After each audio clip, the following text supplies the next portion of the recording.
welcome back to A Game of Fangs and Thrones. My name's Hannah. This is my July wrap-up.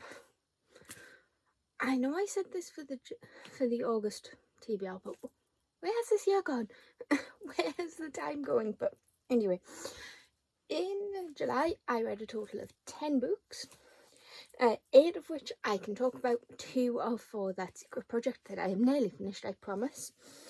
So, as usual, I have my reading journal, which, it's nothing exciting, so I'm probably not show you it, but we had 1 DNF, 1 5-star,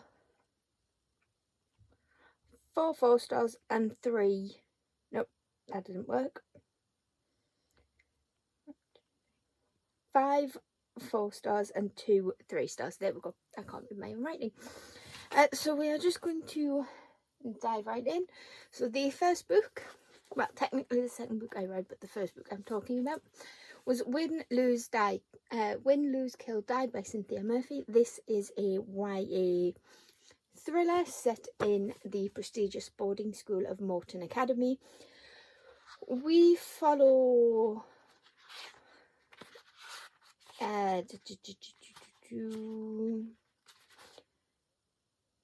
a girl called Liz, who is on a scholarship, I think, to this prestigious school. It's a bit like Ace of Spades by Frida, whose name I've forgotten, but in my opinion, better academic thriller. But this is set in that school. It is primarily following Liz, but we do in first person. But we do get the occasional snippet in omnipresent third. But to be honest, I ended up DNFing this. Now, I'm going to try and, be spoiler free, but I did figure out the who and the how pretty early on. I think I even figured out the why. That's obvious. In this school, there is a secret, and not a secret school council, where the head girl the head girl and head boy gets everything. They get a place at a good college or university, which leads to a good job, that kind of thing.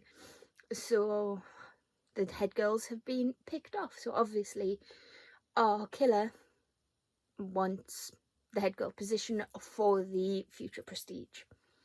That's fairly obvious. I also figured out the who. I'm not going to tell you who it is, but why I ended up DNFing this is because it is definitely a product of its time. It was published in 2022, which I know isn't that long ago, but it used mental health and mental illness as a plot device, and not many things get me.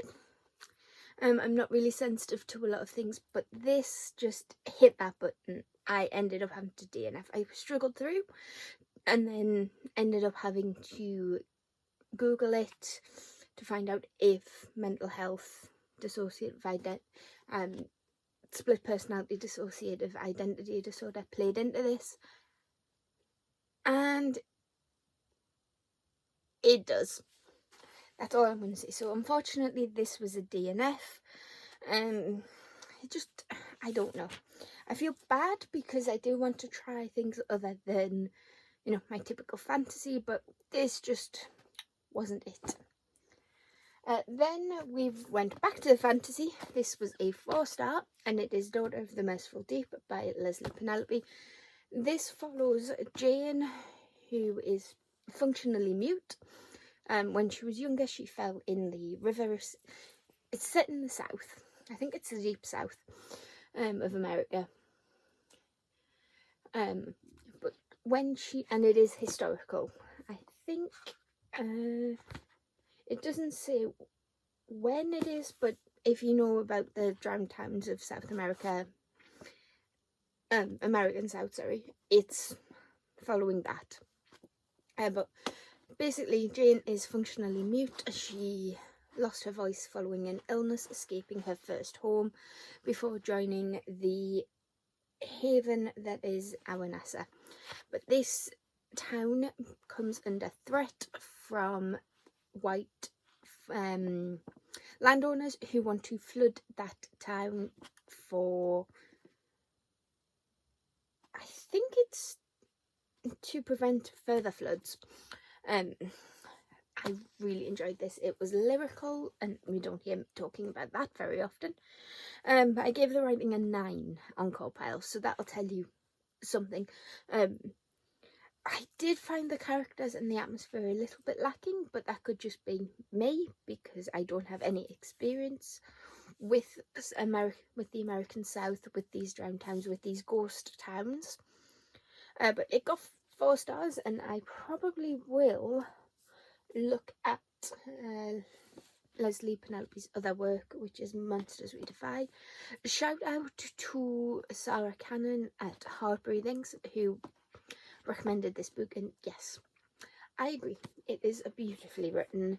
It's a, not that she had anything to do with this or the author, but it's a nice floppy paperback, but 4 stars, and a nice read that makes you grateful for what you have, I think.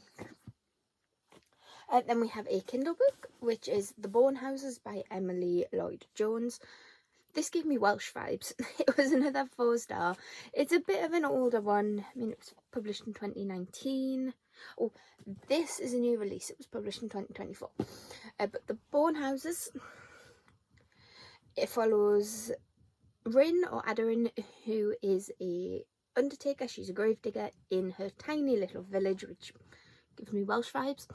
And she is tasked with preventing these bone houses from rising, which are basically animated zombie skeletons.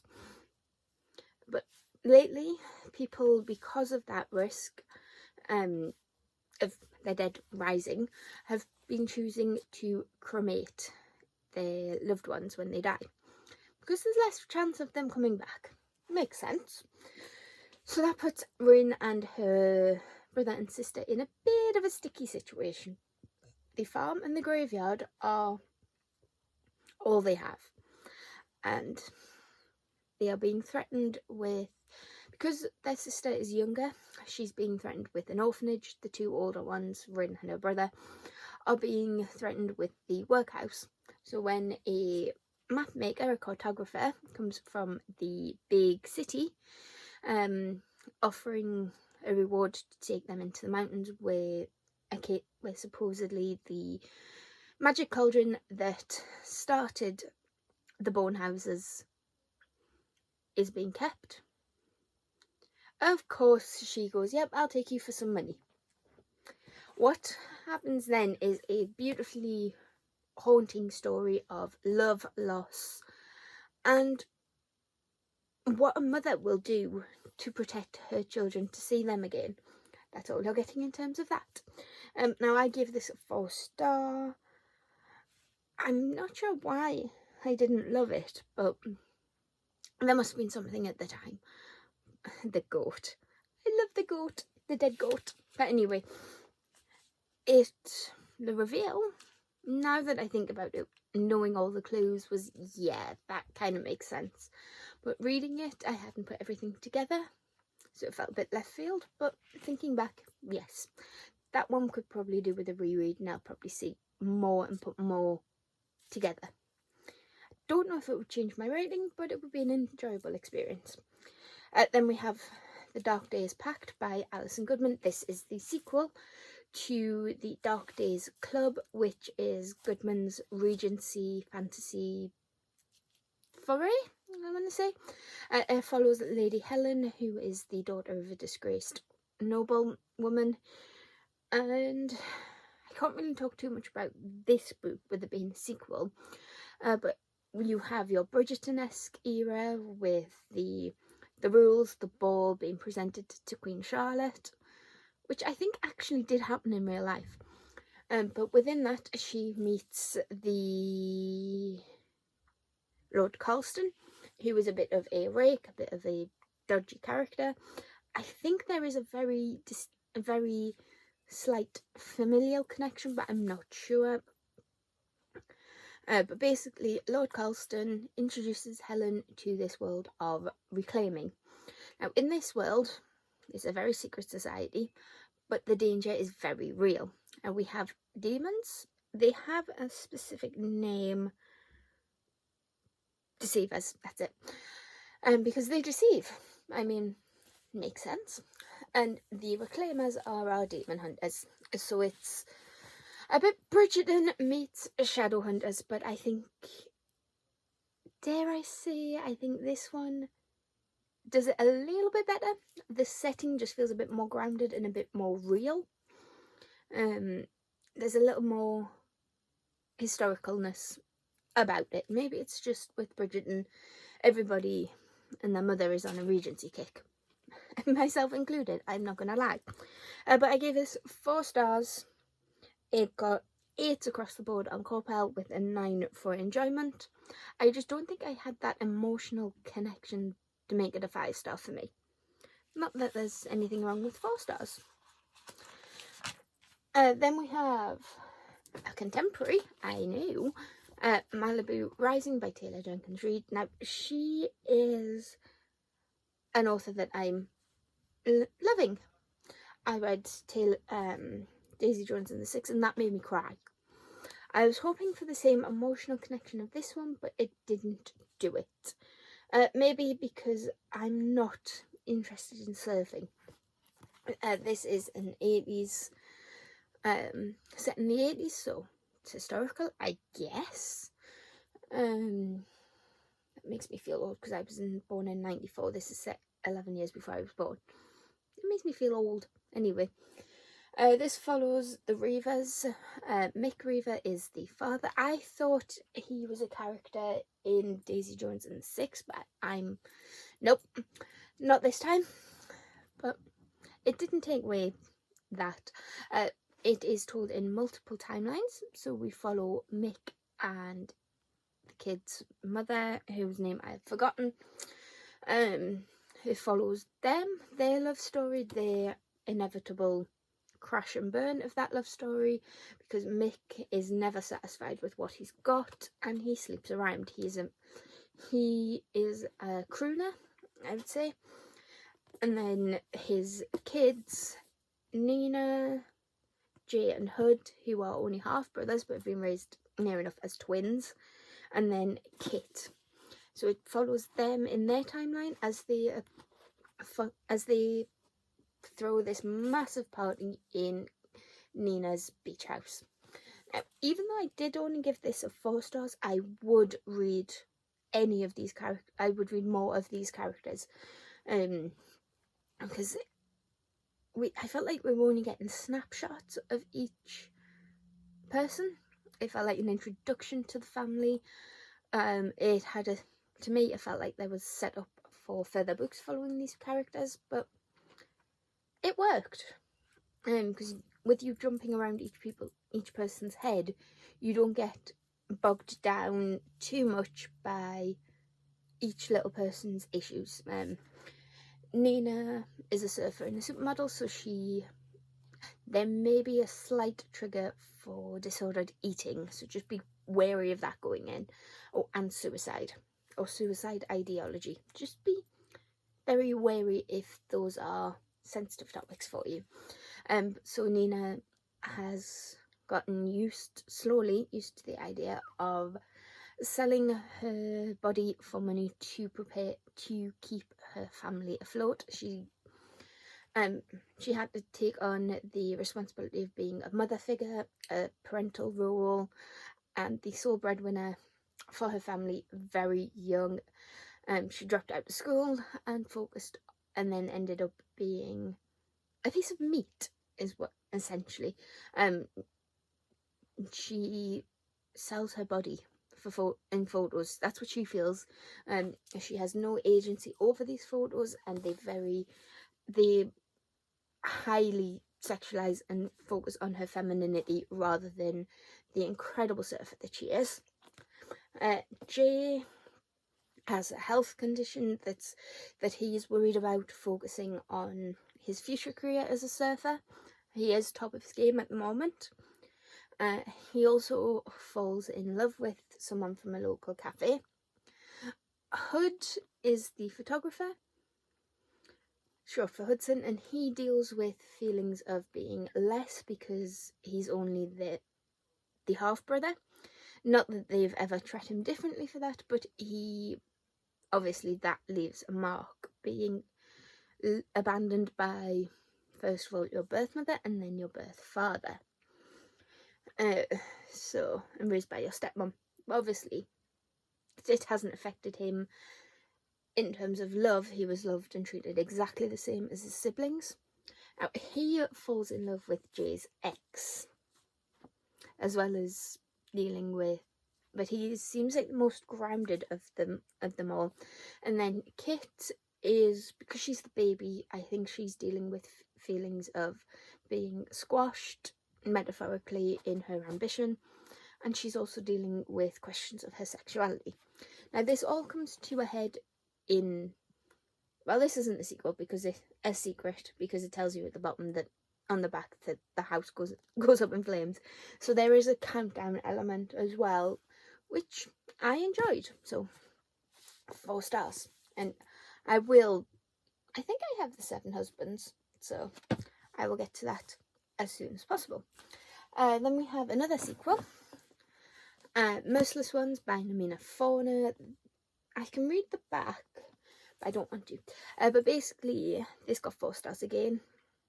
I enjoyed it, but I don't think it suffered from middle book syndrome, but it wasn't a 5-star, which is fine. Not every book has to be a favourite.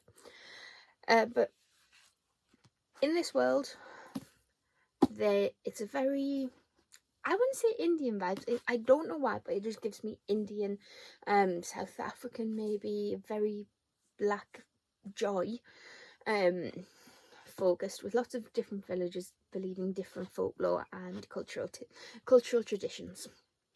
But with this one, we follow Decca and some other kids and some other females who are cast out of their villages, their society, for having gold blood. Now, I can't quite remember why that is, but it's not good. These golden individuals are supposedly descendants of some gods, some female gods, who have been ostracized in a very patriarchal society. It's very, women are seen and not heard. Women have no rights. Women belong to their husbands, their fathers, their brothers. So Decca and the other females end up in this army where they discover just exactly what is going on, and they fight to not restore the goddesses completely. I think they just want equality. Especially in this one, that comes up a lot. The question of, if we free our goddesses, if we restore our goddesses, are we just as bad as the Jatu? I meant to say that they're called, but I'm not sure. The brothers, the male equivalent. Are we just as bad as them if we push them down as they've pushed us down? And I think that is something that Decca struggles with, especially as she's coming to terms with her own power, because she is different. She's not the stereotypical, I'm not like other girls. Her personality, she's very vulnerable with the changes that she's going through, because she is alone in that. But it feels real. And I'm very intrigued to see what happens with the Eternal Ones, which is the sequel, especially with how this one ends. We have a bit more, I think there'll be a bit more urgency with certain things in the third.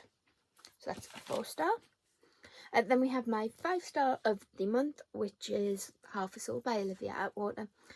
Again, I think that's Regency. Yes, it's Regency. I think I'm in my Regency kick, guys. Help. I need some more Regency romance that has this fantastical element. But this one deals with Fae. It's a lot more dreamlike compared to the Lady Helen books. They feel a lot more urgent and the stakes feel a lot higher. But Half a Soul feels fairy tale, which I mean makes sense because we're dealing with Fae, but it just has that timeless, I don't want to say romantic feel because I think that's the wrong word, but it just has this very slow, very, if I say river quality, where it's just slow, meandering, it takes its time, it knows what it wants to say without being too long. I mean, this is only, I read the ebook version and I think it was only like 321 pages. But in those 321 pages, we went on a ride. So we follow Theodora, or Dora, who when she was about 5 or 6, ended up losing half of her soul to a Fey Lord as payment for something her dearly departed mother did. She sold her child's soul, which I think in this world is a common occurrence, but the payment was only half completed, leaving Dora with a bit of a mismatch in emotions. She feels them, but they're muted. She says, I really like this explanation. She can't feel the explosive emotions. She can only feel the emotions with the long tails, like anger, dread, happiness. She describes as being, she can't feel her own happiness, but she takes it in from her cousin, as she describes as being a warm candle. And that felt so cute and just like, oh, I relate to that. But we have, it is a romance, and we find that in the form of the Lord Saucier, Elias Wilder, who has secrets of his own. Let's be honest, he's not exactly the perfect gentleman. But as the book goes on, we learn more about him, especially since I don't know if it's every version, but at least the Kindle version that I had the, like, a little prequel story following Elias and his friend the Doctor, whose name I have completely forgotten. But anyway, it just felt so sweet, and it did have a happy ending, depending on your point of view. But yeah, I enjoyed it. I think because I'm having so much trouble describing it and just vibing with this so much, it's definitely a 5-star. I couldn't stop thinking about it for a few days, which, even though I didn't have the immediate emotional connection because I couldn't stop thinking about it, it meant something had stuck, and I just loved the writing. I think it was the writing and the atmosphere that did it in that book. But the last book is The Lie Tree by Frances Hardinge. This is a weird one because I don't know why, but I went into this thinking it would be a contemporary kind of horror, mystery vibes. It's historical, which, yes, fits with what was happening. But in this we follow Faith, whose father is a parson, but discovers the Lie Tree. It has a scientific name in the book, but I can't remember it, and I think it's Latin. And that describes his descent into madness, because apparently the Lie Tree, if you feed it lies that people believe, it grows fruit. This fruit then gives you the ability to see into the future or ask a very specific question. But how it does that is through visions.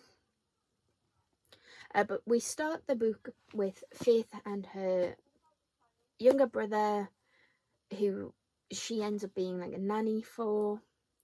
Her mother, who was a very well-to-do, uppity, very aware of society and her place in it. And their father. Now, as I've mentioned, their father is a parson and a renowned natural scientist.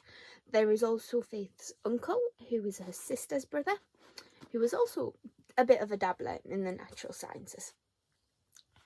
Faith is very outspoken. She is determined to right the wrong because her father is found dead. People think it is a suicide because of the nature of where he was found and how the doctor decides he was killed. But Faith is like, no, this man is a preacher. He's a parson. He is faith. He is full of faith. Oh, the irony of his daughter being all faith in what she does. But the big argument, the overall argument of this is evolution. And there is something that happens that in their previous time which causes them to escape, basically, to this little backwater island that makes me think of Holy Island. I don't know why. But yes. So I gave it 3 stars. I enjoyed the premise. The writing was okay. The character.